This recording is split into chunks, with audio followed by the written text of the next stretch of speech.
Hello, good afternoon from outside a very sunny Bletchley railway station. Just over a year ago, link in the corner here, I made a video talking about how down in the London and South East area, the contactless area, i.e. you can pay by bank card rather than Oyster, that area had expanded by 47 stations. Recently, that has expanded again. In December of 2025, it expanded by 30 stations, and then just last month, in March 2026, it expanded by a further 20 stations. 50 new stations have come onto the contactless, is that a word, area in which you can now pay by your bank card rather than Oyster. So that's what I've done today. I've swapped out in my Oyster wallet my bank card in place of my Oyster card, and I'm going from a journey for what I now believe is the most northern point on the contactless map. That's Bletchley, down to the most southern point.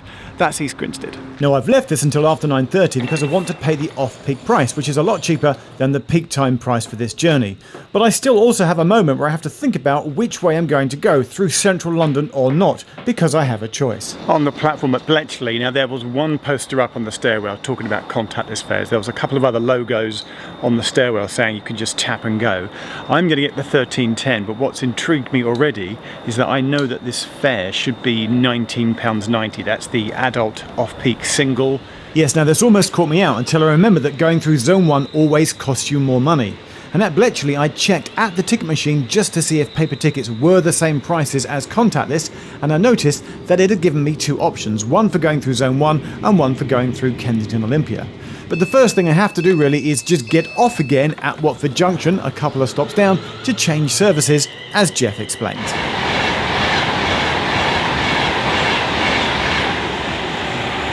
Fast train. I've been right about this fare thing, changing at Ken Olympia or going through the Victoria Line Zone 1, and I've checked on the single fare finder.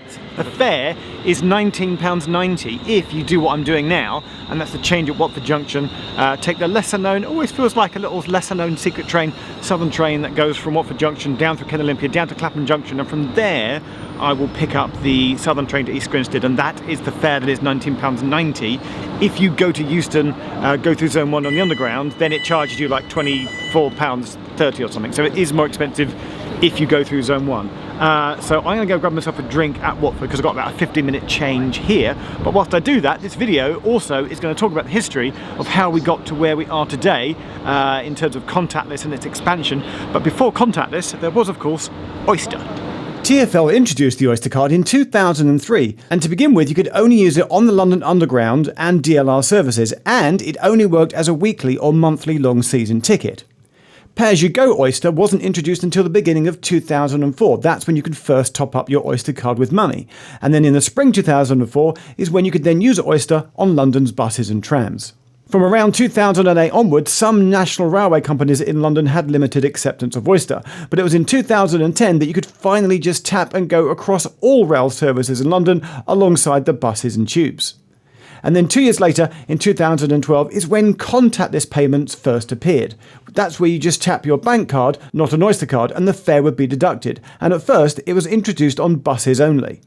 And since then it had a rapid uptake. 2 years later, again in 2014, is when cash fares on buses were stopped. At that point, to travel on a bus, you had to use Oyster, contactless, a travel card or a bus card. And we'll see how contactless has evolved further later in the video. Back at Watford Junction, let's go catch that southern train, which will take us around Zone 1 by going through Kensington Olympia. Yeah, this in itself is a fun train to get because so many times I've said to people, oh, there's a southern train between Watford Junction and East Croydon and goes via Ken Olympia, and a lot of people just haven't heard about it, so it sort of curves off, goes via West London, avoids Zone 1 crucially, so you don't pay the Zone 1 fare, and yeah, it goes through Olympia, Clapham Junction, I think like through Selhurst and Balham that way, all the way down to East Croydon. And it's only hourly though, so better jump on.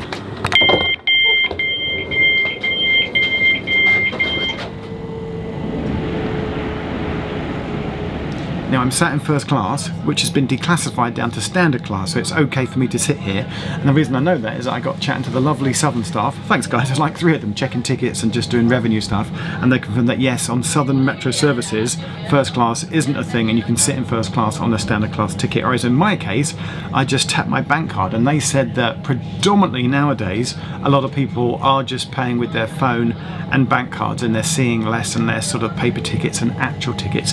They also confirmed that this train used to go further, so at the top end it used to go beyond Watford, I think up to Milton Keynes, maybe stopped at Tring and Hemel as well, and then at the southern end it used to go down to South Croydon, I think even to Gatwick at one point, but now it's just truncated up to Watford Junction, but it used to go further. Aware that I'm saying a lot of places and a lot of things, and also aware that I haven't introduced a map yet into this video, so now it's time to go to an excellent map. There is this official map that shows you where the contactless area now is. That's on the National Rail website, but it's tucked away and I found it hard to find. So I'm also going to show you this, an independent map from the oysterfair.com website, which shows you where the Oyster area is and then which stations have had contactless added to them and in what stages it happened. And more intriguingly, some greyed out routes that show where it's proposed in the future to perhaps expand the contactless area to even further, meaning you'll be able to tap at places such as Guildford, Brighton, Maidstone, Cambridge and Bedford. There's a link in the description to the whole website and this map. Now, I wanted to talk about that map on the train, but the train, only 4 cars long, got really busy and there were lots of people and I couldn't really film on the train. So I've arrived at platform 17 and departing there on platform 16 is, I believe, the Southern service going back the other way up to Watford Junction. And that way. So if you've never even used platform 16 and 17 much before at Clapham, it's fun to get the hourly Southern service just because you get to use these 2 platforms. Anyway, that map is from the website oysterfairs.com, which my friend Mike runs, and also it's worth noting on his website he has his own single fare finder. TfL have their own single fare finder, and if you type in Bletchley and East Grinstead into that, then yes, it says that it's £19.90. But what Mike's version also does is tells you how long you get to make that journey. And this journey, I believe, you get 240 minutes. So they give you 4 hours to make the journey from Bletchley through Ken Olympia, change at Clapham Junction, down to East Grinstead, and I'm easily going to do it in under 4 hours, but it gives you the time limit as well. So there is a time limit on these journeys, and Bletchley to East Grinstead, north to south, the furthest, you get 4 hours. Anyway, I'm at Clapham Junction and I've got to go and find the platform for the East Grinstead train. Links to everything I've just said below in the description. So I've come over to platform 13, the 1457 is the East Grinstead train over there in a second, which I shall get. Still paying on my Contactless and within my 4-hour time limit. But looking at that dot matrix reminds me that I do need to mention the sponsor of this video, and it is train related, which is the best bit because that departure board is something that you can have at home as we talk about the sponsor of this video, which is UK Departure Boards. So these are real-time departure boards that you can have at home. UK Departure Boards let you have departure board information at a glance. Set your departure board to your local station or any station that you wish around the country, and you can see the same information that you would see at a station. This means that you can check before you leave to catch a train what the status is. It works for all National Rail trains on the UK network, but in addition can also be configured for the Underground, buses and trams as well. It's set up by connecting it to your home Wi-Fi, and from there it gets all the real-time information off the internet. You can change the colours too if you want, and there are audio announcements too if you want those. It now comes with 3 audio packs, including the new Phil Sayers voice. And there's 3 size boards in total, including this, the mini desktop version, which you can place almost anywhere. So for enthusiasts, commuters, whoever you are, if you want real-time train departure information, go to their website, ukdepartureboards.co.uk. So brilliantly, the Southern stuff are on it, and I just had my ticket checked again. So that's 3 times with my ticket checked. I say ticket, it's actually my bank contactless card, but we are on the home stretch down to East Grinstead. I'll be on the lookout for posters. The carriage maps, literally above my head up here, and I forgot to mention it on London North Western this morning, have been updated to say contactless zone, and on the maps here it does show East Grinstead, and even Reigate, which I didn't know about, is now in the contactless zone, but it does state and stress quite clearly that Upper Warningham here is the last one for Oyster. You can't use Oyster beyond Upper Warningham, but East Grinstead is bank contactless. And as we're still travelling down to East Grinstead, my goodness, hang on, that's quite a severe angle, let's make it less severe like that, there we go. As we're still travelling down to East Grinstead, we've got time to have part 2 of the Oyster and Contactless history. This is the history of contactless. So after contactless payments were accepted on buses, later in 2014 you could also pay by contactless on the Tube, DLR and Overground. A year later, in 2015, Apple Pay came in, meaning that those with iPhones could just tap their phone to pay. Android phones would come later. I made a video in 2019 when Brookman's Park became the first station where you could pay by contactless, but not Oyster. This, in effect, acted as a trial for the rollout of this happening at more stations, especially west out of Paddington to Reading, where GWR brought in contactless in 2020, in preparation of the new Elizabeth line. And then in 2023, the DfT announced Project Oval. That's the project where even more stations would be added, and that rollout happened from 2024 onwards, most recently in 2025, my previous video, when 47 stations were added, and now, in the last few months, 50 new stations have been added to the map.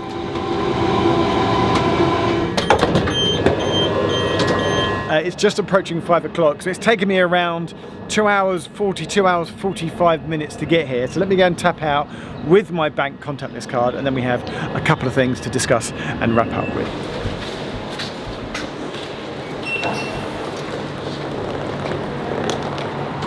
I'm just going to wander down to the Bluebell, which is over there, to do my wrap up, but I just had a quick look, and neither inside by the ticket office or outside by where any of the posters were, I couldn't see anything that said contactless payments now available from this station. But I have tapped out, as you saw me, so that should have charged me £19.90. I checked on the ticket machine that the price back to Bletchley was the same. What did also occur to me, or what may have occurred to you, is that Bletchley, the furthest northern point in the contactless area, the new contactless area down to East Grinstead, the furthest southern point is the north to south, and it's quite a long distance, but it's actually beaten if you travel from west to east. And if I've done the north to south compass points, then my friend Nick, link on screen now and down in the description, has done just that. He has travelled from the furthest west to the furthest east. I will let you click on that video and you can go and see what those two stations are, and also what that distance is, because they have done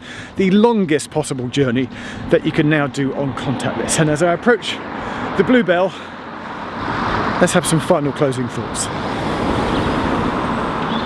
Bluebell Railway, not open today, but come to East Grinstead at some point if you've never ridden the Bluebell Railway. It's right there.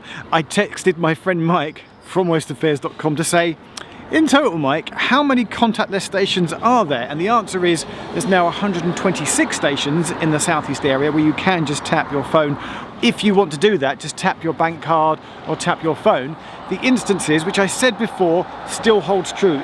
It is for full fare, adult fares only. So if you're not paying an adult fare, or mainly the main problem is if you've got some kind of concession like a rail card, like I've got an annual gold card, which gets me a third off. As far as I know, they still haven't done the thing where you can link a rail card, any type of rail card, whatever you have, to a contactless card. And until they can do that, if you've got a rail card with a discount, why would you tap contactless to pay a full fare? You wouldn't do that. So maybe at some point in the future that technology will come where that is possible.